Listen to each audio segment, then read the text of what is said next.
اور آپ دیکھیں کتنی تبدیلی آ رہی ہے, لوگوں کے اصلی چہرے سامنے آ رہے ہیں. یعنی وہ ایک مفتی جس کے اکثر اسکینڈل عورتوں کے ساتھ نکلتے ہیں, اور ملتان کا نام لیے بغیر, اس کی آڈیو لیکس ہوئی ہیں جس میں اس نے کہا یہ کہاں کا شیخ الاسلام ہے, اس نے بڑے بڑے گندے الفاظ ان کے بارے میں استعمال کیے ہیں. تو میرا خیال ہے یہ بات ہمارے اسٹوڈنٹس کو اور باقی امت کو بتانے کے لیے کافی ہے کہ اگر ایک فرقے کا مفتی اعظم پلانٹ ارتھ دیوبند مفتی تقی عثمانی ایک مسئلے میں فقہ حنفی سے ذرا سا ڈیویٹ کرے تو اس کے اپنے علماء اسے شیخ الاسلام سے نہیں اسلام سے خارج کر دیتے ہیں. تو سرکار مجھے آپ کو کہاں سے انہوں نے قبول کرنا ہے؟ لہٰذا جہاں کہیں آپ کو کوئی وہم ہے نا کہ ان کے ساتھ کوئی مل بیٹھ کے کوئی بات ہو سکتی ہے, نہ, ایک کہانی ختم. ان کے ساتھ کوئی کمپرومائز نہیں ہو سکتا. ان کے ساتھ اتنی کمپرومائز کافی ہے کہ ہم ان کے پیچھے نمازیں پڑھتے ہیں, مسجد الگ بھی بناتے ہیں, انہی کی مسجدوں میں نماز پڑھتے ہیں, ان کے پیچھے پڑھتے ہیں, چندہ ان کو دیتے ہیں. ٹھیک ہے جی, یہ ان کے ساتھ اتنا کمپرومائز کافی ہے. باقی آپ کہیں کہ یہ اکٹھے ہو سکتے ہیں کبھی بھی؟ ہاں, اکٹھے ہونے کی پہلی شرط یہ ہے کہ سب سے پہلے اپنا فرقہ آپ کو چھوڑنا ہوگا. ویسے تو کہتے ہیں نا جی اپنا چھوڑو نا کسی کا چھیڑو نا, گمراہ ہی مر جاؤ. یعنی کہ مطلب یہ کہ اگر قادیانی ہو تو اپنا چھوڑو نا کسی کو چھیڑ, نہیں ہوتے آئی گمراہ ہے سرکار. تو آپ کے بارے میں بھی تو یہ کہتے ہیں نا. اور اسی وجہ سے شاہ ولی اللہ دہلوی نے اس میں یہ بھی سجیسٹ کیا کہ میری رائے یہ ہے کہ اب جب کہ ہمارے پاس احادیث کا خزانہ آ چکا ہے, ہمیں چاہیے کہ ہم ان سارے فقہاء کرام کی تعلیمات کو جوڑ کر احادیث کی روشنی میں دیکھیں اور ایک نئی فقہ مرتب کریں جس میں جو مسئلے امام حنیفہ کے درست ہیں وہ لے لیے جائیں, جو امام شافعی کے درست ہیں وہ لے لیے جائیں. سرکار یہی بات تو ہم کر رہے ہیں, اور شاہ ولی اللہ دہلوی لکھ کے گئے ہیں. لیکن سرکار شاہ ولی اللہ وائرل نہیں ہوئے تھے نا, انجینئر صاحب وائرل ہو گئے. مسئلہ یہ ہے کہ ایک سیکورٹی گارڈ بھی انجینئر صاحب کی ویڈیو دیکھ رہا ہے, ایک جنرل بھی ویڈیو دیکھ رہا ہے, ایک سپریم کورٹ کا جج بھی دیکھ رہا ہے, ایک لڑی بان بھی دیکھ رہا ہے, ایک ڈاکٹر بھی دیکھ رہا ہے, ایک انجینئر بھی دیکھ رہا ہے. اور وہ مولوی جو کہ قرآن و سنت کے دشمن ہیں وہ نہیں دیکھ رہے یا چھپ چھپ کے دیکھ رہے ہیں, لیکن ان کے بچے ضرور دیکھ رہے ہیں, کیونکہ ہم ان کی بیٹھکوں میں ان کی اجازت کے بغیر یوٹیوب کے ذریعے موبائلوں میں داخل ہو چکے ہیں الحمدللہ. تو میں سب سے پہلے سلام انہی حنفیوں کو پیش کروں گا جنہوں نے مفتی صاحب کو گالیاں نکالی ہیں کہ آپ واقعی سچے حنفی ہو, کیونکہ حنفیت کی بنیاد یہ ہے کہ قرآن و سنت اور اجماع کو پیچھے رکھ کے اپنے بابوں کے جو خیالات ہیں, ان کے نظریات ہیں, انہیں آگے لے کے آنا ہے. تو میں آپ کو سلام پیش کرتا ہوں, آپ واقعی ایک نمبر ہے. اور جو دوسرے مفتی صاحب کا دفاع کر رہے ہیں میں انہیں دعوت توبہ پیش کرتا ہوں کہ یا تو وہ اپنے اس فقہ کو چھوڑیں, یہ دو کشتیوں کے مسافر نہ بنے کہ بیک وقت دونوں چیزوں کو پیرلل میں آپ لے کے چل رہے ہیں. مان لے کے غلطی ہوئی ہے, ویسے تو بڑے فخریہ کہتے ہیں کہ جی وہ تو ائمہ کرام کے اقوال ہیں کہ ہماری کوئی بات بھی قرآن و سنت کے خلاف ہو تو اسے چھوڑ دو, دیکھو ہم اندھی تقلید نہیں کرتے, اور فخریہ یہ بات بتاتے ہیں. لیکن پریکٹیکلی کوئی ایک بات انہیں بتا کے بتائیں اور دیکھیں ان کے چہرے بتائیں گے کہ ان کے اوپر کیسی ناگواری آئے گی.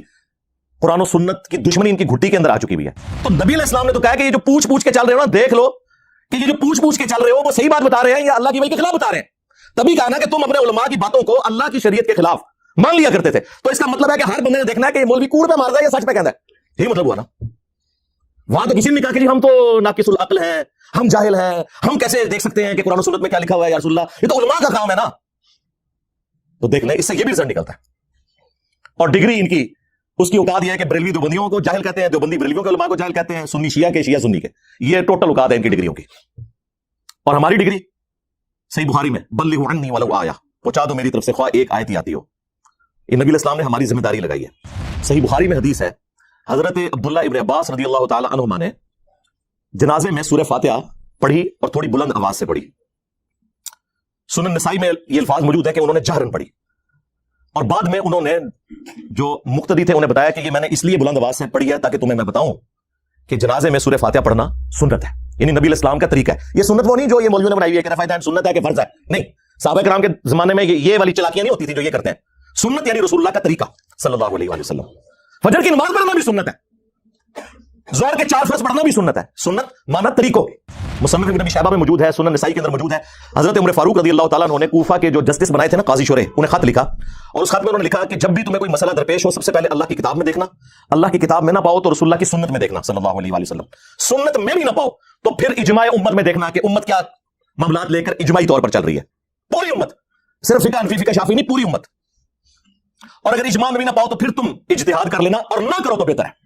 انٹینڈڈ مسئلوں کو چھوڑ دو, نہ زیادہ سینگ پھنسانے کی کوشش کرنا. تو اس میں اہل سنت کا منہج پتہ چل گیا, قرآن سنت اور اس کے بعد اجماع اور پھر اجتہاد. جب تک قرآن و سنت میں کوئی چیز موجود ہے تو آپ کو نیچے جانے کی ضرورت ہی نہیں ہے. وہ صحابی کہتے ہیں جب وہ میں نے دعائیں سنی نا تو میں نے تمنا کی کہ کاش آج اس میت کی جگہ میری میت رکھی ہوتی اور اللہ کے نبی مجھ پہ یہ دعائیں پڑھ رہے ہوتے صلی اللہ علیہ وآلہ وسلم. صلو علی محمد و آل محمد, اللہم صلی علی محمد و علی آل محمد. بلکہ مصنف ابن ابی شیبہ میں ابراہیم نخعی کا قول ہے جس کے اوپر پوری فقہ حنفی کھڑی ہوئی ہے, کیونکہ وہ کہتے ہیں کہ امام حنیفہ جو ہیں وہ ان کے پوتا شاگرد ہیں, ان کی مسند پہ آگے بیٹھے ہیں. وہ کہتے ہیں سجدہ صاحب میں بھی ایک سلام ہے اور جنازے میں بھی. اچھا, وہ پہلی بات پہ تو حنفی عمل کر رہے ہیں. سجدہ صاحب کے تو 5 طریقے ثابت ہیں, جس طریقے سے حنفی کرتے ہیں وہ بھی ثابت ہے, تابعین سے ہم اسے غلط نہیں کہتے.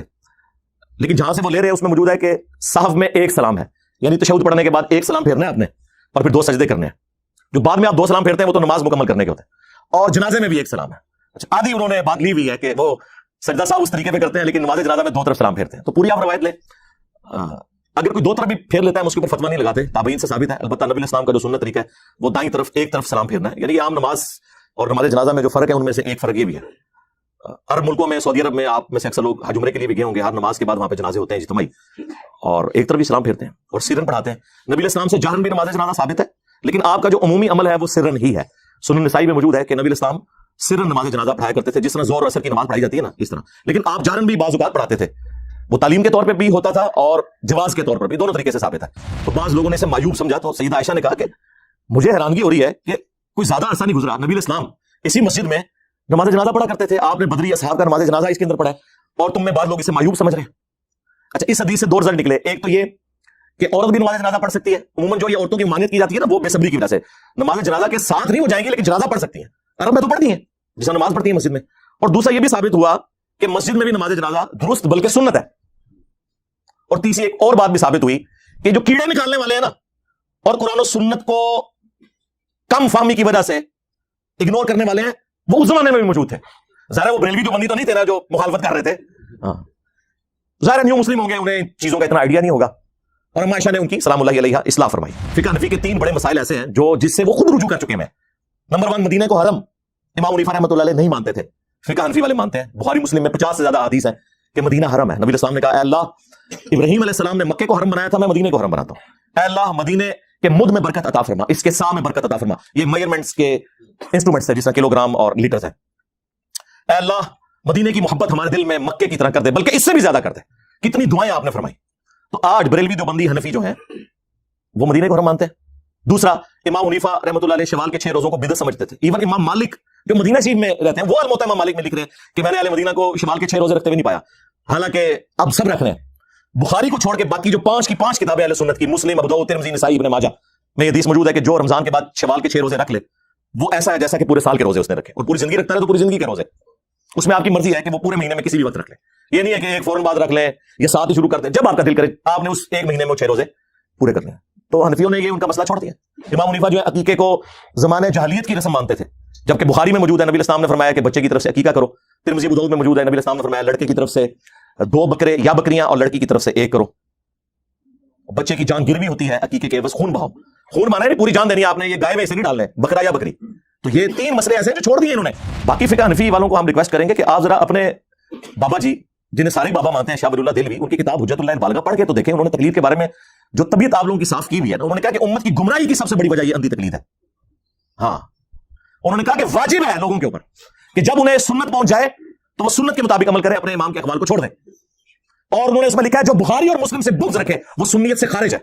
اور اس پہ اجماع ہے کہ بخاری اور مسلم کی تمام متصل الاسناد احادیث قطعی الصحت ہے، ان سے بغض رکھنے والا بدعتی ہے، وہ سنی نہیں ہو سکتا. تو مجھے بتائیں کون بغض رکھ رہا ہے؟ عزتیں اویل کر رہے ہیں قرآن و سنت کے نام کے اوپر، چندے اکٹھے کر رہے ہیں قرآن و سنت کے نام کے اوپر، سواریاں سوار کر رہے ہیں مکے اور مدینے کی آوازیں لگا کے، اور پھینکتے کہاں ہیں دیوبند اور بریلی میں جا کے. اور جو شخص نہیں کہتا ہے کہ بھائی ان بابوں سے دستبردار ہو، اپنی نسبت اس کے ساتھ مضبوط کرو جس کی قبر مدینے میں صلی اللہ علیہ وآلہ وسلم، تو یہ کہتے ہیں کوئی نیا فرقہ لے کے آ گیا. نیا نہیں لے کے آیا سرکار، یہ مرنے سے پہلے اے مسلمان کر لیں اس پہ غور. کتابوں کا خدا اور ہے، بابوں کا خدا اور. بابے بھی اسی خدا کو مانتے ہیں لیکن ان کوالٹیز کے ساتھ نہیں جو وحی کے ذریعے آئی ہیں، بلکہ ان کوالٹیز کے ساتھ جو ان کے بزرگوں نے تعلیم فرمائی ہے. تو دیکھیں سرکار پھر اللہ نے تھوڑے بلا کیڑی چھڑی ہے. ہاں، جڈی گمراہی سی نا اڈی اڈی بلا چھڑ دیتی ہے. میرے نبی سا ہے ہی کوئی نہیں، تیرے بابے تھے شاہ ہی کوئی نہیں. ٹھیک ہے نا؟ ہاں. الحمدللہ رب العالمین والصلاة والسلام علی سید الانبیاء والمرسلین وعلی آلہ واصحابہ اجمعین الی یوم الدین. الحمدللہ آج 4 دسمبر 2022 کو سنڈے کے دن ہمارا یہ پبلک سیشن نمبر 71 منعقد ہونے جا رہا ہے. آپ کے سوالات ریئل ٹائم پرچیوں کی شکل میں میرے پاس آ چکے ہیں، لیکن انہیں ڈسکس کرنے سے پہلے اس ویک کا ایک کرنٹ ایشو جو ایک ریلیجن کے پوائنٹ آف ویو سے بون آف کنٹینشن بنا، وہ مفتی تقی عثمانی صاحب حفظہ اللہ تعالی نے اپنے بڑے بھائی مفتی رفیع عثمانی رحمہ اللہ تعالی کا جنازہ پڑھایا. اور ٹیکنالوجی نے جہاں کہیں پہ بھی اپنے پنجے گاڑے ہیں تو بڑے لوگوں کو ایکسپوز کر دیا. ہر اعتبار سے لوگ ایکسپوز ہوئے ہیں. اب وہ ان کی بدقسمتی تھی یا اس عوام کی خوش قسمتی تھی کہ وہ کالر مائک بالکل قریب لگا ہوا تھا، پڑھ رہے وہ سرن تھے، لیکن سورۃ الفاتحہ پڑھتے ہوئے آواز باہر آ گئی، بس اس کی وجہ سے پھر ادھم مچ گیا۔ عین ممکن ہے انہوں نے جان بوجھ کے خود تھوڑا سا اونچا پڑھا ہو، لیکن وہ اونچا پڑھنے کی ضرورت نہیں ہے، وہ پڑھ رہے ویسے سرگوشی میں تھے، لیکن وہ آواز باہر آئی، اور جو فرقہ باز ہوتے ہیں ان کے تو کان فوراً کھڑے ہو جاتے ہیں کہ یہ کیا ہو رہا ہے۔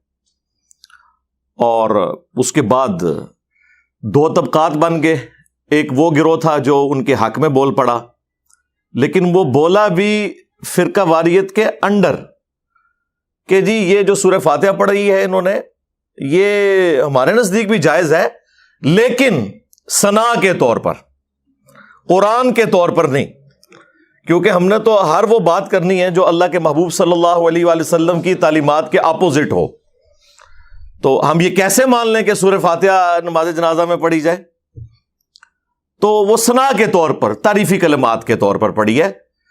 کچھ نے کہا جی وہ دعا کے طور پر پڑھی جا سکتی ہے، بھئی دعا کے طور پہ پڑھی جائے گی تو پھر تو تیسری تکبیر کے بعد پڑھی جائے گی، وہ تو پہلی تکبیر کے بعد پڑھ رہے تھے۔ اور جو صحیح سچے کٹر ٹھیٹھ حنفی، جس طرح وہ ہمارے مفتی سعید صاحب فرماتے ہیں، وہ تھے نا، وہ بالکل انہوں نے دلیری سے کہا کہ یہ کہاں کا شیخ الاسلام ہے، اس کو نہیں پتا 1400 سال سے ہمارا جو ایک مذہب چلتا آ رہا ہے اس کے خلاف اس نے ایک ایکٹیویٹی پرفارم کر دی۔ سرکار 1400 سال نہیں، نا یہ 1100-1200 سال، جو بخاری مسلم میں حدیث ہے سب سے بہتر زمانہ میرا، پھر میرے صحابہ کا، پھر تابعین کا، پھر تبع تابعین کا، اس کے بعد جھوٹے لوگ پیدا ہوں گے، امانت میں خیانت کریں گے اور موٹاپے کو پسند کریں گے۔ یہ اس زمانے کی آپ کی بنائی ہوئی فقہ ہے۔ امام ابو حنیفہ رحمہ اللہ تعالیٰ کو ہم کوئی کنڈیم نہیں کرتے اس حوالے سے، ان کے پاس جتنے لمیٹڈ ریسورسز تھے انہوں نے بیسٹ پرفارم کیا۔ ان کا یہ کہہ دینا ہی کافی ہے کہ ہماری کوئی بات بھی قرآن و سنت کے، ایون صحابہ کے اقوال کے خلاف ہو تو اسے چھوڑ دو۔ حجت اللہ البالغہ میں شاہ ولی اللہ دہلوی، جنہیں بریلوی، دیوبندی، اہل حدیث تینوں 12ویں صدی کا مجدد مانتے ہیں، صرف عجم میں نہیں عرب کے لوگ بھی انہیں بڑی قدر کی نگاہ سے دیکھتے ہیں اس کتاب کی وجہ سے۔ وہ اردو میں ٹرانسلیٹ ہو چکی ہے، لیکن ہمارے درس نظامی کے کورس کے اندر اس کے نوٹس پڑھائے جاتے ہیں۔ میں بلیو ایریا کی مسجد میں آج سے آلموسٹ 14 سال پرانی میں بات کر رہا ہوں، دیوبندیوں کی ایک مسجد میں بیٹھا ہوا تھا، تو وہاں مفتی صاحب سے ایک ڈسکشن شروع ہوئی، تو میں نے انہیں کہا کہ حجت اللہ البالغہ میں تو شاہ ولی اللہ دہلوی نے تقلید کو اس امت کی خرابی کی سب سے بڑی وجہ بتایا ہے، اور انہوں نے تو کنڈیم کیا ہے اندھی تقلید کو۔ وہ کہتے ہیں کہ قرآن و سنت کے دلائل کے اندر اندر آپ نے کسی کی بات ماننی ہے، اور انہوں نے تو ائمہ اربعہ کے اقوال نقل کیے ہیں۔ وہ بندہ انکاری ہو گیا، وہ کہتا ہے میں نے پڑھی ہوئی ہے۔ میں نے کہا آپ نے پڑھی نہیں ہوگی، آپ نے صرف نوٹس پڑھے ہوں گے، لے کے آئے حجت اللہ البالغہ، میں آپ کو نکال کے دیتا ہوں۔ خیر وہ اٹھے نہیں پھر وہاں سے لینے کے لیے، کیونکہ انہیں اندازہ ہو گیا کہ ہمارے ساتھ کام ہمارے بڑوں نے ڈالا ہوا ہے۔ یہ ان لوگوں کا حال ہے۔ تو شاہ ولی اللہ دہلوی نے ایک چیپٹر اس میں یہ بھی باندھا ہے کہ امام شافعی رحمۃ اللہ علیہ نے جب فقہ حنفی کو اور فقہ مالکیہ کو دقت نظر سے پڑھنا شروع کیا تو انہیں اندازہ ہو گیا کہ اس کے اندر تو کئی ایک چیزیں ہیں جو صراحتاً مرفوع احادیث کے خلاف ہیں۔ پھر انہوں نے اس کی کھوج لگائی کہ یہ ٹوٹی کمند کہاں، تو انہیں اندازہ ہوا کہ امام مالک اور امام حنیفہ، ان کے اندر ایک کمزوری تھی کہ وہ تابعین کے اقوال سے بھی حجت پکڑتے تھے۔ یہ کوئی ایسی کمزوری نہیں ہے جسے کوئی کمزوری کہا جائے، لیکن جب صحیح احادیث آ جائیں تو پھر تو تابعین کے وہ قیاس یا ان کے کیے ہوئے اجتہاد تو قبول نہیں کیے جائیں گے۔ تو پھر انہوں نے اس کی ریمیڈی کی۔ اسی لیے آپ کو فقہ شافعیہ میں اور فقہ حنبلیہ کے اندر بہت کم کمزوریاں نظر آئیں گی، اور اس کو ایپیکس پہ پہنچایا امام بخاری اور امام مسلم نے۔ انہوں نے تو پھر کسی کو نہیں چھوڑا، سب سے اختلاف کیا، اور اسی وجہ سے شاہ ولی اللہ دہلوی نے اس میں یہ بھی سجیسٹ کیا کہ میری رائے یہ ہے کہ اب جب کہ ہمارے پاس احادیث کا خزانہ آ چکا ہے، ہمیں چاہیے کہ ہم ان سارے فقہاء کرام کی تعلیمات کو جوڑ کر احادیث کی روشنی میں دیکھیں اور ایک نئی فقہ مرتب کریں۔ جس میں جو مسئلے امام حنیفہ کے درست ہیں وہ لے لیے جائیں, جو امام شافعی کے درست ہیں وہ لے لیے جائیں. سرکار یہی بات تو ہم کر رہے ہیں, اور شاہ ولی اللہ دہلوی لکھ کے گئے ہیں. لیکن سرکار شاہ ولی اللہ وائرل نہیں ہوئے تھے نا, انجینئر صاحب وائرل ہو گئے ہیں. مسئلہ یہ ہے کہ ایک سیکیورٹی گارڈ بھی انجینئر صاحب کی ویڈیو دیکھ رہا ہے, ایک جنرل بھی ویڈیو دیکھ رہا ہے, ایک سپریم کورٹ کا جج بھی دیکھ رہا ہے, ایک ریڑھی مان بھی دیکھ رہا ہے, ایک ڈاکٹر بھی دیکھ رہا ہے, ایک انجینئر بھی دیکھ رہا ہے. اور وہ مولوی جو کہ قرآن و سنت کے دشمن ہیں وہ نہیں دیکھ رہے یا چھپ چھپ کے دیکھ رہے ہیں, لیکن ان کے بچے ضرور دیکھ رہے ہیں, کیونکہ ہم ان کی بیٹھکوں میں ان کی اجازت کے بغیر یوٹیوب کے ذریعے موبائلوں میں داخل ہو چکے ہیں الحمدللہ. تو اب اس وجہ سے زیادہ فتنہ کھڑا ہو گیا, یعنی وہ پنجابی والا فتنہ نہیں, عربی والا آزمائش. تو یہ ان لوگوں کی حالت ہے. یہ یعنی صفائیاں پیش کر رہے ہیں کہ فقہ حنفی بھی صحیح ہے اور مفتی صاحب بھی صحیح ہیں, اور جو کٹر ٹھیٹ سچے حنفی ہیں وہ کہہ رہے ہیں نہیں مفتی صاحب کی ایسی کی تیسی. تو میں سب سے پہلے سلام انہی حنفیوں کو پیش کروں گا جنہوں نے مفتی صاحب کو گالیاں نکالی ہیں کہ آپ واقعی سچے حنفی ہو, کیونکہ حنفیت کی بنیاد یہ ہے کہ قرآن و سنت اور اجماع کو پیچھے رکھ کے اپنے بابوں کے جو خیالات ہیں, ان کے نظریات ہیں, انہیں آگے لے کے آنا ہے. تو میں آپ کو سلام پیش کرتا ہوں, آپ واقعی ایک نمبر ہیں. اور جو دوسرے مفتی صاحب کا دفاع کر رہے ہیں, میں انہیں دعوت توبہ پیش کرتا ہوں کہ یا تو وہ اپنی اس فکر کو چھوڑیں, یہ دو کشتیوں کے مسافر نہ بنے کہ بیک وقت دونوں چیزوں کو پیرلل میں آپ لے کے چل رہے ہیں. مان لے کے غلطی ہوئی ہے. ویسے تو بڑے فخریہ کہتے ہیں کہ جی وہ تو ائمہ کرام کے اقوال ہیں کہ ہماری کوئی بات بھی قرآن و سنت کے خلاف ہو تو اسے چھوڑ دو, دیکھو ہم اندھی تقلید نہیں کرتے, اور فخریہ یہ بات بتاتے ہیں. لیکن پریکٹیکلی کوئی ایک بات انہیں بتا کے بتائیں, اور دیکھیں ان کے چہرے بتائیں گے کہ ان کے اوپر کیسی ناگواری آئے گی. قرآن و سنت کی دشمنی ان کی گھٹی کے اندر آ چکی ہوئی ہے. یعنی یہ کوئی جان بوجھ کے نہیں ہے, انجانے میں. شیطان بھی ظاہر ہے اسی طریقے سے داخل ہوا ہے. اب وہ ان کے اندر حمیت, اتخذوا احبارہم ورہبانہم اربابا من دون اللہ, یہود و نصارہ نے اپنے علماء کو اور اپنے صوفیوں جوگیوں کو رب مان لیا ہوا تھا اللہ کے مقابلے پر. اب اس آیت مبارکہ کی شرح میں ایک حدیث ہے, اس کی صحت پہ اختلاف ہے, لیکن شیخ البانی اس کو حسن درجے میں مانتے ہیں.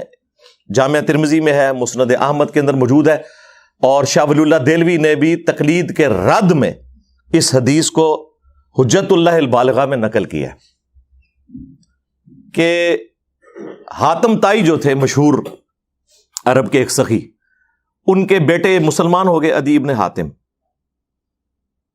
وہ نبی اسلام کے پاس حاضر ہوئے اور کہا کہ یا رسول اللہ قرآن میں ایک آیت ایسی ہے جو مجھے کھٹکتی ہے, میں چاہ رہا ہوں میں آپ سے اس کا فہم سمجھ لوں.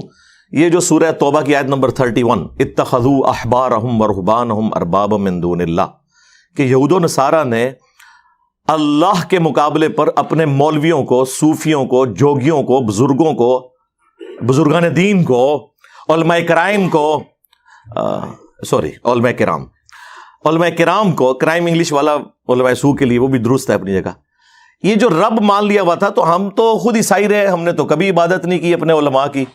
تو نبی علیہ السلام نے فرمایا کہ کیا تم اپنے علماء اور صوفیوں, رہبان, ان جوگیوں کے کہنے کے اوپر اللہ کی طرف سے جو چیز حلال تھی ان کے کہنے پہ اسے حرام, اور جو اللہ نے حرام کی تھی ان کے کہنے پہ اسے حلال نہیں مان لیا کرتے تھے؟ ان کا یا رسول اللہ ایسے ہی تھا. تو فرمایا یہی تو رب بنانا ہے, کیونکہ شریعت کا کسٹوڈین اللہ ہے, وہ ڈیسائیڈ کرے گا, یہ رب ماننا ہے ان کو. نہیں جی, نبی علیہ السلام نے آپ کا ایک مسئلہ حل کر دیا. جو میرے اوپر بڑی تہمت لگاتے ہیں نا, یہ کہتا ہے جی وہ ڈائریکٹ دیکھیں کہ قرآن و سنت میں کیا ہے, بزرگان دین سے اور علماء سے پوچھ کے نہ چلیں. تو نبی علیہ السلام نے تو کہا کہ یہ جو پوچھ کے چل رہے ہو نا, دیکھ لو کہ یہ جو پوچھ کے چل رہے ہو وہ صحیح بات بتا رہے ہیں یا اللہ کی وحی کے خلاف بتا رہے ہیں. تبھی کہا نا کہ تم اپنے علماء کی باتوں کو اللہ کی شریعت کے خلاف مان لیا کرتے تھے. تو اس کا مطلب ہے کہ ہر بندے نے دیکھنا ہے کہ یہ مولوی کوڑ پہ مار رہا ہے یا سچ پہ کہندا ہے. یہی مطلب ہوا نا. وہاں تو کسی نے نہیں کہا کہ جی ہم تو ناقص العقل ہیں, ہم جاہل ہیں, ہم کیسے دیکھ سکتے ہیں کہ قرآن و سنت میں کیا لکھا ہوا ہے یا رسول اللہ, یہ تو علماء کا کام ہے نا. تو دیکھ لیں, اس سے یہ بھی رزلٹ نکلتا ہے. اور ڈگری ان کی اس کی اوقات یہ ہے کہ بریلوی دیوبندیوں کو جاہل کہتے ہیں، دیوبندی بریلویوں کے علماء کو جاہل کہتے ہیں، سنی شیعہ کے، شیعہ سنی کے. یہ ٹوٹل اوقات ہے ان کی ڈگریوں کی. اور ہماری ڈگری صحیح بخاری میں بلغوا عنی ولو آیا، پہنچا دو میری طرف سے خواہ ایک آیت ہی آتی ہو. یہ نبی علیہ السلام نے ہماری ذمہ داری لگائی ہے. خیر یہ ایک ٹاپک الگ سے ہے، میں اس طرف واپس آتا ہوں. جو تقی عثمانی صاحب نے نماز جنازہ میں سورہ فاتحہ پڑھی تو یہ انہوں نے کوئی خلاف سنت کام نہیں کیا، صحیح طریقہ یہی ہے. صحیح بخاری میں حدیث ہے، حضرت عبداللہ ابن عباس رضی اللہ تعالی عنہما نے جنازے میں سورہ فاتحہ پڑھی اور تھوڑی بلند آواز سے پڑھی. سنن نسائی میں یہ الفاظ موجود ہیں کہ انہوں نے جہرن پڑھی، اور بعد میں انہوں نے جو مقتدی تھے انہیں بتایا کہ یہ میں نے اس لیے بلند آواز سے پڑھی ہے تاکہ تمہیں میں بتاؤں کہ جنازے میں سورہ فاتحہ پڑھنا سنت ہے، یعنی نبی علیہ السلام کا طریقہ ہے. یہ سنت وہ نہیں جو یہ مولویوں نے بنائی ہوئی ہے کہ رفع دین سنت ہے کہ فرض ہے، نہیں. صحابہ کرام کے زمانے میں یہ والی چلاکیاں نہیں ہوتی تھیں جو یہ کرتے ہیں. سنت یعنی رسول اللہ کا طریقہ صلی اللہ علیہ وآلہ وسلم. فجر کی نماز پڑھنا بھی سنت ہے، ظہر کے 4 فرض پڑھنا بھی سنت ہے. سنت مانا طریقوں. تو اور سنن نسائی میں موجود ہے، ساتھ ایک سورت بھی ملائی انہوں نے، اور پھر آڈینس سے کہا کہ یہ میں نے اس لیے کیا تاکہ تمہیں معلوم ہو جائے کہ یہ نبی صلی اللہ علیہ وآلہ وسلم کی سنت ہے. اب میں حنفیوں سے یہ پوچھوں گا کہ اللہ کے بندو، تم لوگ تو کہتے تھے کوئی صحیح حدیث مل جائے تو وہی ہمارا مذہب ہے. اب تو حدیث مل گئی نا، اب تمہارے اجتہاد کہاں گئے؟ انہیں پھینکو اب ردی کی ٹوکری میں. مصنف ابن ابی شیبہ میں موجود ہے، سنن نسائی کے اندر موجود ہے. حضرت عمر فاروق رضی اللہ تعالیٰ عنہ نے کوفہ کے جو جسٹس بنائے تھے نا، قاضی شرح، انہیں خط لکھا، اور اس خط میں انہوں نے لکھا کہ جب بھی تمہیں کوئی مسئلہ درپیش ہو سب سے پہلے اللہ کی کتاب میں دیکھنا، اللہ کی کتاب میں نہ پاؤ تو رسول اللہ کی سنت میں دیکھنا صلی اللہ علیہ وآلہ وسلم. سنت میں بھی نہ پاؤ تو پھر اجماع امت میں دیکھنا کہ امت کیا معاملات لے کر اجماعی طور پر چل رہی ہے. پوری امت، صرف فقہ حنفی فقہ شافعی نہیں، پوری امت. اور اگر اجماع میں بھی نہ پاؤ تو پھر تم اجتہاد کر لینا، اور نہ کرو تو بہتر ہے. انٹینڈڈ ہی مسئلوں کو چھوڑ دو، نہ زیادہ سینگ پھنسانے کی کوشش کرنا. تو اس میں اہل سنت کا منہج پتہ چل گیا، قرآن، سنت، اور اس کے بعد اجماع اور پھر اجتہاد. جب تک قرآن و سنت میں کوئی چیز موجود ہے تو آپ کو نیچے جانے کی ضرورت ہی نہیں ہے، کیونکہ ٹاپ پرائرٹی تو قرآن و سنت ہے. اور یہ حدیث اس بات پر دلالت کرتی ہے کہ یہ سنت ہے کہ نماز جنازہ کے اندر سورہ فاتحہ پڑھی جائے. اہل حدیث حضرات پڑھتے ہیں، علماء عرب بھی پڑھتے ہیں. یہاں پہ انہوں نے اپنی نشانی بنائی ہوئی تھی. بخاری مسلم دونوں میں حدیث ہے کہ نبی صلی اللہ علیہ وآلہ وسلم جنازے میں 4 تکبیرات کہا کرتے تھے. اور ایک حدیث صحیح مسلم کی ہے جس میں ہے کہ نبی علیہ السلام جنازے میں 5 تکبیرات بھی کہا کرتے تھے. یعنی یہ دونوں عمل ثابت ہیں، 4 تکبیرات بھی اور 5 بھی. ہمارے جو استاد تھے شیخ زبیر لیزئی رحمہ اللہ تعالیٰ، ان کے جنازے میں 5 تکبیرات ہوئی تھی. انہوں نے وصیت کی تھی کہ میرے جنازے میں 5 تکبیرات ہونی چاہیے، یہ سنت بھی زندہ ہو. اہل تشیع تو 5 تکبیرات ہی کہتے ہیں، اہل سنت کے ہاں عموماً 4 تکبیرات ہی کہی جاتی ہیں. ہاں اہل حدیث حضرات کو چونکہ سنت کا پتہ ہے تو وہ 5 پہ بھی عمل کرتے ہیں، 4 پہ بھی عمل کرتے ہیں. اور اس میں آپ نے پہلی تکبیر کے بعد سورۃ الفاتحہ اور ساتھ ایک سورت ملانی ہے. ثنا پڑھنا کوئی ثابت نہیں ہے، اور جو ان کی ثنا ہے نا وجل ثناؤ کا، وہ تو ویسے ہی کوئی نہیں ثابت. ویسے نماز میں ہے ثنا، جامعہ ترمذی کے اندر ہے، صحیح مسلم میں بھی موجود ہے، سبحانک اللہم وبحمدک وتبارک اسمک وتعالی جدک ولا الہ غیرک، عام نمازوں کے لیے. جنازہ میں سورہ فاتحہ ہے اور ایک سورت ملانا ہے. دوسری تکبیر کے بعد آپ نے درود شریف پڑھنا ہے.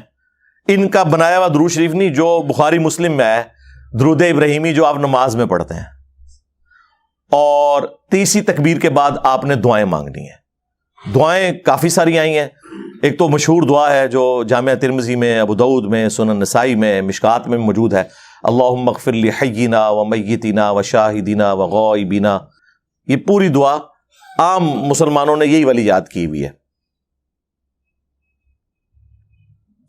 اور مسلم شریف میں ایک حدیث ہے، وہ صحابی بڑی رکت انگیز حدیث ہے، وہ کہتے ہیں کہ میں نے نبی علیہ السلام کے پیچھے جنازہ پڑھا تو آپ نے میت کے لیے دعائیں فرمائی، اور ظاہر ہے تھوڑی بلند آواز سے کی، تو صحابہ کرام نے وہ یاد کر لی دعائیں، وہ تو کمال کے الفاظ ہیں۔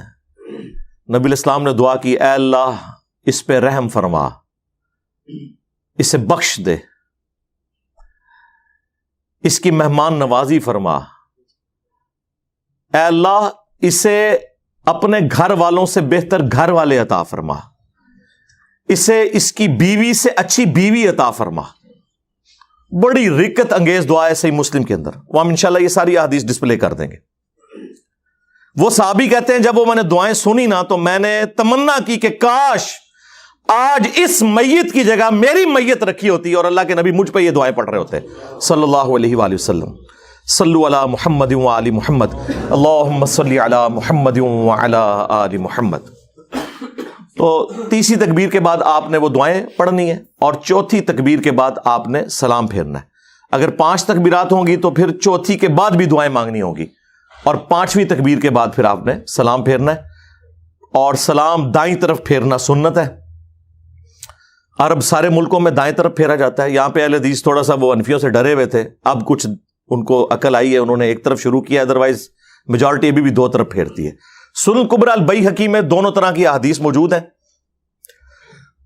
2 طرف سلام پھیرنے والی حدیث جو ہے اس میں تدلیس کا بھی ایشو ہے، ضعیف راوی بھی ہے، اور بھی ایشو ہے، اور جو ایک طرف سلام پھیرنے والی حدیث ہے وہ بالکل صحیح سند کے ساتھ ہے۔ بلکہ مصنف ابن ابی شیبہ میں ابراہیم نخعی کا قول ہے جس کے اوپر پوری فقہ حنفی کھڑی ہوئی ہے، کیونکہ وہ کہتے ہیں کہ امام حنیفہ جو ہیں وہ ان کے پوتا شاگرد ہیں، ان کی مسند پہ آ کے بیٹھے ہیں۔ وہ کہتے ہیں سجدہ سہو میں بھی ایک سلام ہے اور جنازے میں بھی۔ اچھا، وہ پہلی بات پہ تو حنفی عمل کر رہے ہیں، سجدہ سہو کے تو 5 طریقے ثابت ہیں، جس طریقے سے حنفی کرتے ہیں وہ بھی ثابت ہے، تابعین سے ہم اسے غلط نہیں کہتے، لیکن جہاں سے وہ لے رہے ہیں اس میں موجود ہے کہ سہو میں ایک سلام ہے، یعنی تشہد پڑھنے کے بعد ایک سلام پھیرنا ہے آپ نے، اور پھر 2 سجدے کرنے ہیں۔ جو بعد میں آپ 2 سلام پھیرتے ہیں وہ تو نماز مکمل کرنے کے ہوتے ہیں، اور جنازے میں بھی ایک سلام ہے۔ اچھا، آدھی انہوں نے بات لی ہوئی ہے کہ وہ سجدہ سہو اس طریقے پہ کرتے ہیں لیکن نماز جنازہ میں 2 طرف سلام پھیرتے ہیں، تو پوری آپ روایت لیں۔ اگر کوئی 2 طرف بھی پھیر لیتا ہے ہم اس کے اوپر فتویٰ نہیں لگاتے، تابعین سے ثابت ہے۔ البتہ نبی علیہ السلام کا جو سنت طریقہ ہے وہ دائیں طرف ایک طرف سلام پھیرنا ہے، یعنی کہ عام نماز اور نماز جنازہ میں جو فرق ہے ان میں سے ایک فرق یہ بھی ہے۔ عرب ملکوں میں، سعودی عرب میں آپ میں سے اکثر لوگ حج عمرے کے لیے بھی گئے ہوں گے، ہر نماز کے بعد وہاں پہ جنازے ہوتے ہیں اجتماعی، اور ایک طرف ہی سلام پھیرتے ہیں اور سرن پڑھاتے ہیں۔ نبی علیہ السلام سے جہرن بھی نماز جنازہ ثابت ہے، لیکن آپ کا جو عمومی عمل ہے وہ سرن ہی ہے۔ سنن نسائی میں موجود ہے کہ نبی علیہ السلام سرن نماز جنازہ پڑھایا کرتے تھے، جس طرح ظہر اور عصر کی نماز پڑھائی جاتی ہے نا اس طرح، لیکن آپ جہرن بھی بعض اوقات پڑھاتے تھے۔ وہ تعلیم کے طور پہ بھی ہوتا تھا اور جواز کے طور پر بھی، دونوں طریقے سے ثابت ہے۔ جس طرح اہل حدیث تو عموماً ایک طریقے کو فالو کرتے ہیں، حنفی بھی خاص ایک ہی طریقے کو فالو کرتے ہیں، دونوں طریقے درست ہیں۔ اہل حدیث کے پیچھے آپ جنازہ پڑھیں تو آپ کو لگتا ہے آپ جنازہ پڑھ کے نکلیں، اور دیوبندی اور بریلوی علماء جنازہ ان کا ہوتا ہے تقریباً 40 سیکنڈ کا، اور اس کے بعد 5 منٹ کی دعا ہو رہی ہوتی ہے۔ بریلوی دعا کرواتے ہیں، دیوبندی اعلانات کرتے رہتے ہیں کہ جی 3 دن بعد یہ ہوگا اور 5ویں دن یہ ہوگا اور فلاں چیز یہ ہوگی۔ حالانکہ سنت یہ ہے کہ آپ نے جنازے کے بعد دعا نہیں کرنی بلکہ میت کو قبرستان لے کے جانا ہے، اور سنن ابی داؤد میں موجود ہے کہ دفنانے کے بعد اس کی قبر پہ کھڑے ہو کر اس کے لیے دعا کرنی ہے۔ نبی علیہ السلام نے فرمایا کہ اب اسے آزمایا جائے گا، اس سے سوالات پوچھے جائیں گے، تم اپنے بھائی کی قبر کے سوالوں کی استقامت کے لیے دعا کرو۔ وہاں پہ سنت ہے، اور وہ صحیح مسلم میں حضرت عمرو بن عاص کی وہ رکت انگیز حدیث بھی موجود ہے جس میں انہوں نے اینڈ پہ وصیت کی تھی کہ جب میں مر جاؤں تو میری قبر پہ اتنی دیر بیٹھے رہنا جتنی دیر ایک اونٹ کو نہر کر کے اس کا گوشت تقسیم کیا جاتا ہے، تاکہ میں اپنی قبر سے مانوس ہوں اور اللہ کے آئے ہوئے مہمانوں کو جوابات دے سکوں۔ یعنی 2-2.5 گھنٹے قبر پہ بیٹھنا دفنانے کے بعد، یہ بھی سنت ہے۔ ظاہر سنت صحابہ کرام سے کوئی چیز ثابت ہو جائے گی تو وہ سنت اور دین کی کیٹیگری میں فال کرے گی، تو وہ دعا وہاں پہ آپ نے جا کے کرنی ہے۔ تو یہ نماز جنازہ کے بارے میں عموماً کے ایک متس مشہور ہے، اس لیے میں نے اس کو کلیئر کر دیا۔ اسی طریقے سے حنفیوں میں آپ دیکھیں گے انہوں نے ایک چیز پکی پکڑی ہوئی ہے کہ نماز جنازہ صرف جنازہ گاہ میں ہوگا یا گراؤنڈ میں ہوگا، مسجد میں نہیں وہ پڑھنے دیتے۔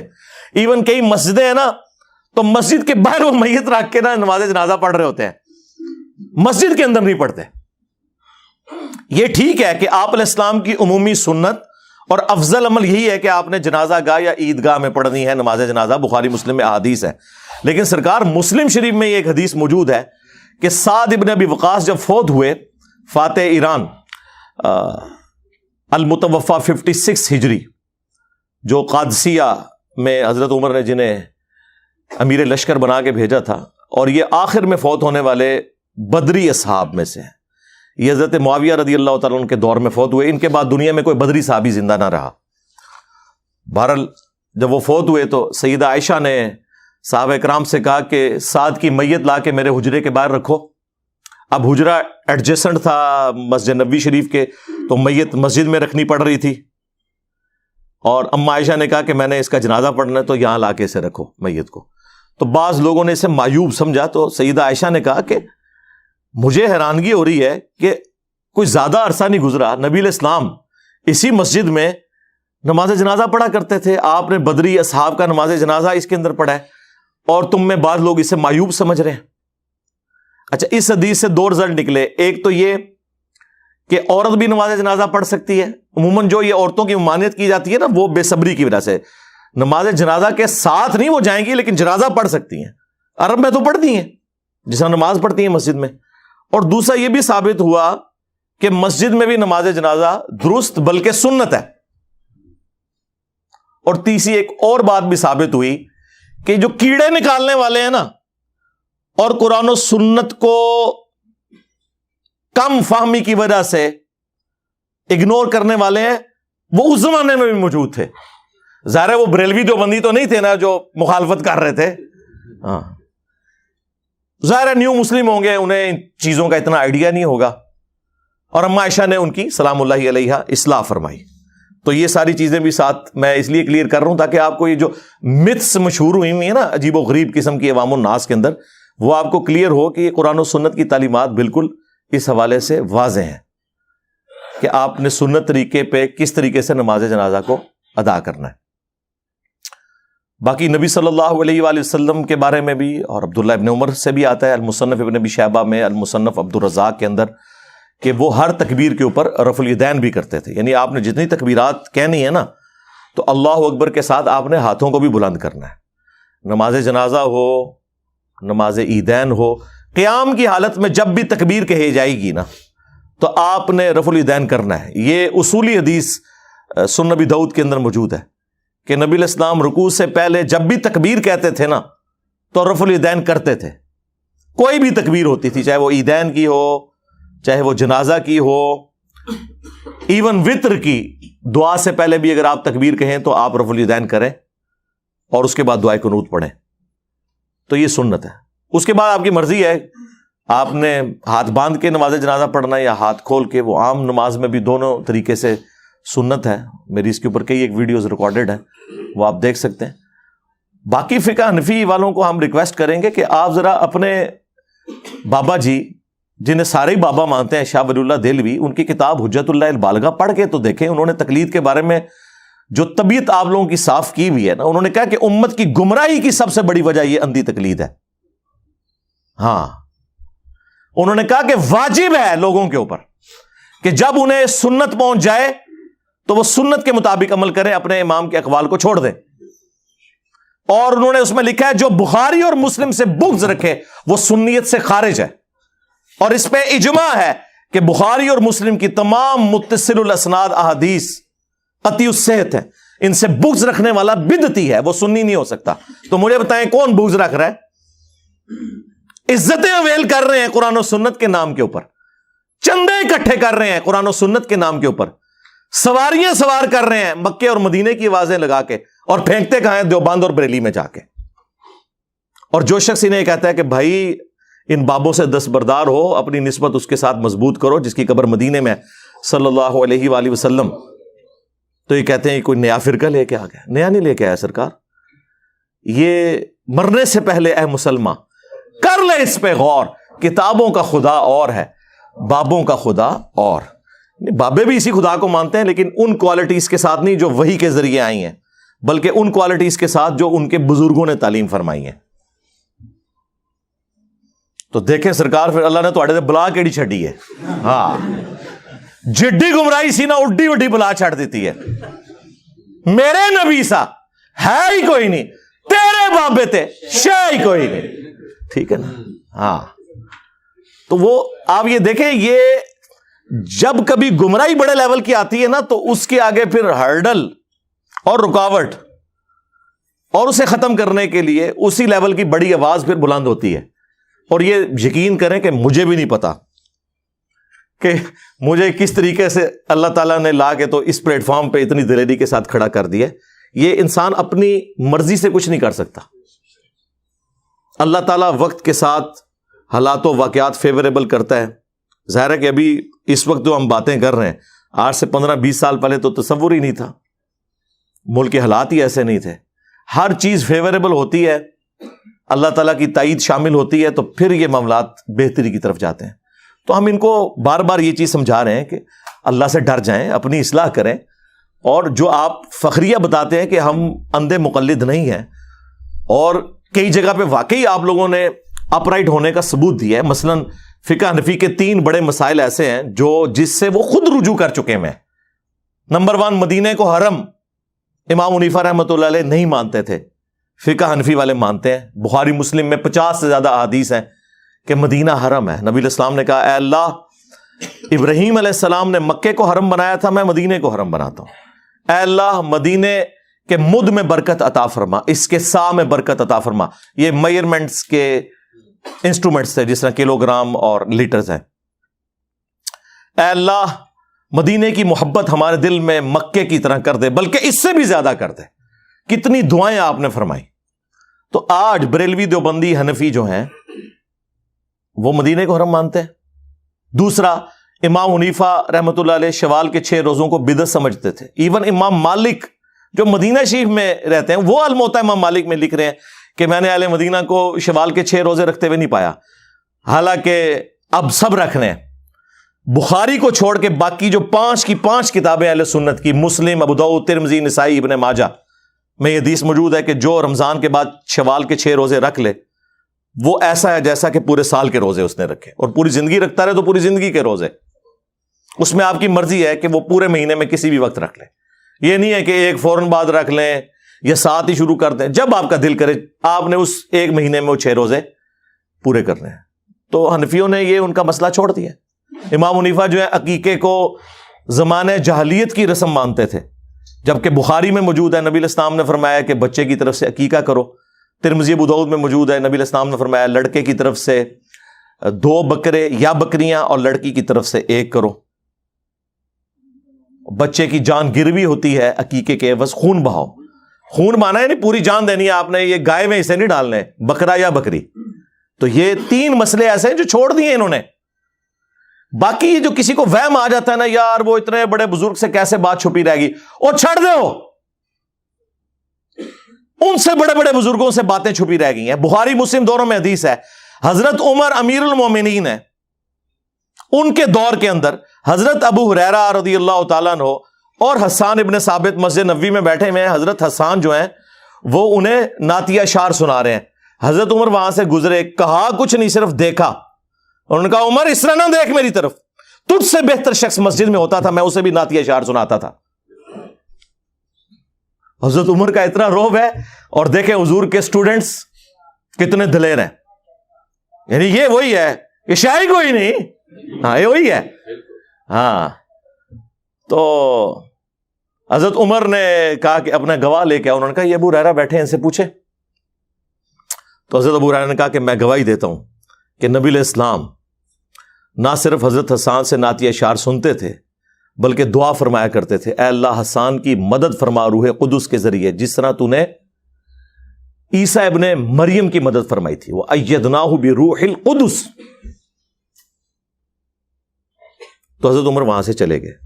انہوں نے یہ نہیں کہا کہ علیکم بسنتی و سنت الخلفاء الراشدین المہدیین. انہیں پتا تھا کہ یہ اسی صورت میں ہے جب قرآن و سنت کے انڈر ہو، جہاں کی مجھ سے مس ہینڈلنگ ہوگی تو میں رجوع کروں گا. دوسرا اس سے یہ رزلٹ نکلا کہ بڑے سے بڑے شخص سے بھی حدیث چھپی ہو سکتی ہے. حضرت عمر سے بڑا کون تھا؟ تو اگر حضرت عمر کو حدیث نہیں پتا تھی تو امام حنیفہ کو اگر کوئی حدیث نہیں پہنچی تو اس میں کون سا مسئلہ ہے؟ اور تیسرا، حضرت ابو ہریرہ کو حجت مانتے تھے حضرت عمر، لہذا وہ جو ان کے بارے میں پروپیگنڈا ہوتا ہے کہ وہ ان کی حدیثیں قبول نہیں کرتے تھے، یہ بالکل غلط بات ہے. ویسے الگ سے اس پہ میری ویڈیو ریکارڈ ہو چکی ہے. ایک اور مثال، وہ بھی بخاری مسلم دونوں میں. حضرت ابو ہریرہ نبی الاسلام کی وفات کے بعد 30 سال تک یہ فتویٰ دیتے تھے کہ جس شخص کے اوپر غسل فرض ہو وہ روزہ نہیں رکھ سکتا.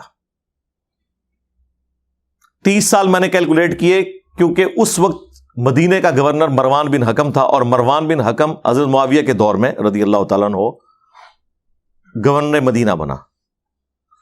حضرت عائشہ تک جب بات پہنچی تو انہوں نے فرمایا کہ نبی علیہ السلام تو جنبی ہوتے تھے اور فجر کا وقت داخل ہونے کے بعد غسل اتارا کرتے تھے اور روزہ رکھ لیا کرتے تھے. جب حضرت ابو ہریرہ تک یہ بات پہنچی تو انہوں نے اپنے فتوے سے رجوع کر لیا. یار اگر حضرت ابو ہریرہ جو سب سے زیادہ احادیث روایت کرنے والے ہیں ان سے کوئی حدیث چھپی رہ گئی ہے، سرکار تو آڑے بابے تے شاہی کوئی نہیں. دیکھو کیسا یونیورسل جملہ آپ کو دیا ہے. ابو ہریرہ جیسا ہے ہی کوئی نہیں، تیرا بابا تے شاہی کوئی نہیں. ان سے بھی تو رہ گئی نا ایک بات، اوور لک ہوگی. اس طرح کی کئی ایک مثالیں میں نے مسئلہ 197 ریکارڈ کروا دی ہے، جسے شوق ہے نا. مسئلہ 197، اماموں کی 4 اماموں کی تقلید اور اماموں کی گستاخی کا الزام. بھائی اماموں کی گستاخی تو آپ لوگ کر رہے ہیں. اماموں نے کب کہا ہے کہ آپ انہیں اللہ اور اس کے محبوب صلی اللہ علیہ وآلہ وسلم کے مقابلے پہ پوجنا شروع کر دیں؟ انہیں تو اپنی آخرت کی فکر تھی. انہوں نے کب اس طرح کی تعلیمات دی ہیں؟ یہ آپ لوگوں نے ان کے ساتھ غلط چیزیں منسوب کر دی ہیں. بخاری مسلم میں حدیث ہے، مولا علی اس کے راوی ہیں. وہ کہتے ہیں کہ ایک انصاری کو نبی الاسلام نے امیر بنا کے بھیجا، کچھ صحابہ کو ایک مہم پر روانہ کیا، اور اس امیر کو اتنا غصہ آیا کہ اس نے اپنے سب آرڈینیٹس کو کہا کہ ایک آگ کا الاؤ جلاؤ. اور جب خوب بھڑک گیا تو اس نے کہا کہ میں تمہارا امیر ہوں، میری اطاعت رسول اللہ کی اطاعت اور رسول اللہ کی اطاعت اللہ کی اطاعت ہے، اور میری نافرمانی رسول اللہ کی نافرمانی اور رسول اللہ کی نافرمانی اللہ کی نافرمانی ہے. اب میں تمہیں حکم دیتا ہوں کہ اس آگ میں کودو. تو وہ حنفی ہوتے تو شاید کود ہی جاتے ہیں، ویسے انہیں بھی نہیں کودنا، ایک گالی کر دیں تقلید دی. تو انہوں نے کہا کہ ہم آگ سے بچنے ہی کے لیے تو رسول اللہ کے دامن کرم میں آئے تھے، تو پھر ہمیں آگ میں پھینک رہا ہے. تو ہمارا امیر ہے لیکن تیری یہ بات نہیں مانیں گے. واپسی پہ جب نبی الاسلام کی خدمت میں یہ مقدمہ پیش ہوا تو بخاری مسلم کے الفاظ ہیں، نبی الاسلام نے فرمایا اگر تم اس آگ میں کود جاتے تو سیدھا جہنم کی آگ میں جا کے نکلتے. اللہ کی نافرمانی میں مخلوق کی اطاعت نہیں ہے، مخلوق کی اطاعت صرف معروف میں ہے، منکر میں نہیں ہے. تو مفتی تقی عثمانی صاحب مبارکباد کے مستحق ہیں کہ انہوں نے ایک جرت دکھائی ہے. کئی ایک معاملات میں پہلے بھی انہوں نے جرت دکھائی ہے، یہاں پہ بھی جو انہوں نے جرت دکھائی ہے ہم انہیں اپریشیٹ کرتے ہیں. اور ظاہر ہے ایک بڑا بندہ جب کوئی کام کرتا ہے تو اس کی وجہ سے پھر ایک چیز موضوع بحث بن جاتی ہے، لوگوں کے دماغوں کی گرہ کھلنا شروع ہو جاتی ہے. یہ ایک بہت بڑا ذریعہ تھا. اور پھر آپ کو پتا ہے کہ ہمیں فل ٹاس ملے تو ہم باؤنڈری سے نہیں اسٹیڈیم سے باہر پھینکتے ہیں، ٹھیک ہے نا. تو اونٹ تسی فل ٹاس مارو پاویں یارکر مارو، میں اوور پچ بنا لینی ہے. ہاں کوئی شے آوے صحیح، کیونکہ یہ ایک موقع ہوتا ہے آپ لوگوں تک بات پہنچانے کا. اور آپ دیکھیں کتنی تبدیلی آ رہی ہے، لوگوں کے اصلی چہرے سامنے آ رہے ہیں. یعنی وہ ایک مفتی جس کے اکثر سکینڈل عورتوں کے ساتھ نکلتے ہیں، اور ملتان کا نام لیے بغیر اس کی آڈیو لیکس ہوئی ہیں جس میں اس نے کہا یہ کہاں کا شیخ الاسلام ہے. اس نے بڑے بڑے گندے الفاظ ان کے بارے میں استعمال کیے ہیں. تو میرا خیال ہے یہ بات ہمارے اسٹوڈنٹس کو اور باقی امت کو بتانے کے لیے کافی ہے کہ اگر ایک فرقے کا مفتی اعظم پلانٹ ارتھ دیوبند مفتی تقی عثمانی ایک مسئلے میں فقہ حنفی سے ذرا سا ڈیویٹ کرے تو اس کے اپنے علماء اسے شیخ الاسلام سے نہیں اسلام سے ہی خارج کر دیتے ہیں. تو سرکار مجھے آپ کو کہاں سے انہوں نے قبول کرنا ہے؟ لہذا جہاں کہیں آپ کو کوئی وہم ہے نا کہ ان کے ساتھ کوئی مل بیٹھ کے کوئی بات ہو سکتی ہے، نا، ایک کہانی ختم. ان کے ساتھ کوئی کمپرومائز نہیں ہو سکتا. ان کے ساتھ اتنا ہی کمپرومائز کافی ہے کہ ہم ان کے پیچھے نمازیں پڑھتے ہیں، مسجد الگ نہیں بناتے، انہی کی مسجدوں میں نماز پڑھتے ہیں، ان کے پیچھے پڑھتے ہیں، چندہ ان کو دیتے ہیں. ٹھیک ہے جی، یہ ان کے ساتھ اتنا کمپرومائز کافی ہے. باقی آپ کہیں کہ یہ اکٹھے ہو سکتے ہیں کبھی بھی؟ ہاں، اکٹھے ہونے کی پہلی شرط یہ ہے کہ سب سے پہلے اپنا فرقہ آپ کو چھوڑنا ہوگا. ویسے تو کہتے ہیں نا جی اپنا چھوڑو نہ کسی کا چھیڑو نہ، گمراہ ہی مر جاؤ. یعنی کہ مطلب یہ ہے کہ اگر قادیانی ہو تو اپنا چھوڑو نہ کسی کو چھیڑ. نہیں ہوتے آئی گمراہ ہے. سرکار تو آپ کے بارے میں بھی تو یہی کہتے ہیں نا، اعلی حضرت کے قربان صدقے انہوں نے مسئلہ حل کر دیا. ورنہ تو میں آپ کو بتاتا کہ ایک دوسرے کو کافر کہتے ہیں، آپ لوگوں نے ماننا ہی نہیں تھا. یہ کفر سے بھی آگے احکام شریعت میں اعلی حضرت فاضل بریلوی المتوفا 1340 ہجری بمطابق 1921 ان کی ڈیتھ ہوئی. 101 سال ہو چکا ہے. کچھ عرصہ پہلے انہوں نے اعلی حضرت کا وہ 100 سالہ جشن اعلی حضرت بھی منایا ہے. انہوں نے احکام شریعت میں جو فتووں کی ان کی کتاب ہے، یہ ملفوظات شریف نہیں ہے، خود فتوے لکھے ہیں. ان سے پوچھا گیا کہ یہ جو ذبیحہ ہے وہابیہ کا، اس کے بارے میں آپ کا کیا خیال ہے؟ تو انہوں نے کہا رکو ذرا صبر کرو ابھی بتاتا ہوں. انہوں نے کہا تو نے تو وہابیہ کا پوچھا، سن پھر دیکھ آج ہم ہر چیز کھول کھول کے تجھے بیان کریں گے. انہوں نے کہا کہ دیوبندی ہو، اہل حدیث وہابی ہو، رافضی شیعہ ہو، قادیانی ہو، نیچری ہو. نیچری وہ کہتے ہیں یہ جو سر سید احمد خان کے ماننے والے، جو نیچر میں بلیو کرنے والے، وہ ساروں کا ذکر کر. انہوں نے کہا یہ 1,00,000 دفعہ بھی اللہ کا نام لیں ذبیحہ مردار ہی رہے گا. یہ سب کے سب مرتد ہیں. مرتد کا مطلب کافر نہیں، اس سے اگلی بات کہ یہ واجب القتل ہیں. ویسے اعلیٰ حضرت سے مجھے اختلاف ہے، مرتد تب ہوتے جب یہ بریلویت چھوڑ کے ادھر آتے. مرتد کہاں سے ہوئے ہیں؟ وہ ان کا اپنا نظریہ ہے. اچھا، البتہ یہود و نصارہ کا ذبیحہ حلال ہے. یعنی اعلیٰ حضرت کے نزدیک یہود و نصارہ، اہل حدیث، دیوبند، شیعہ اور قادیانیوں سے بہتر ہے. یہ اس چکر میں پڑے ہوئے ہیں کہ یہ کوئی اتحاد امت کر لیں گے. بھائی بڑے نکال کے گئے ہوئے ہیں، اور پھر انہوں نے جو حسام الحرمین میں حرمین کی تلوار کے اندر انہوں نے تو لکھا ہے کہ ان کے کفر میں شک کرنے والا بھی کافر ہے علماء دیوبند کے. اور دیوبندیوں نے پھر اپنی روح راضی کی. المحند المفند میں انہوں نے لکھا کہ یہ جو احمد بریلوی ان کی جماعت ایک شیطانی لشکر ہے جو ہم پہ حملہ آور ہو گیا. جس طرح کے شیاطین انبیاء پر حملہ آور ہوتے تھے، یہ علماء دیوبند رضی اللہ عنہم پر حملہ آور ہوئے ہیں. 14ویں صدی کے مولویوں رضی اللہ عنہم تو ایک دوسرے کو نکالے بیٹھے ہوئے ہیں. اس لیے ان کے اوپر 4 نہیں 5 تکبیریں پڑھیں، ایک مجلس میں انہیں 3 طلاقیں دے کے ان سے جان چھڑا لیں.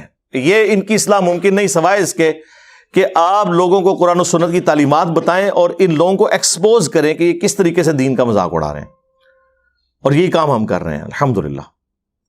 صلو علی محمد و آل محمد، اللہم صلی علی محمد وعلی آل محمد و اصحاب محمد و ازواج محمد اجمعین الی یوم الدین.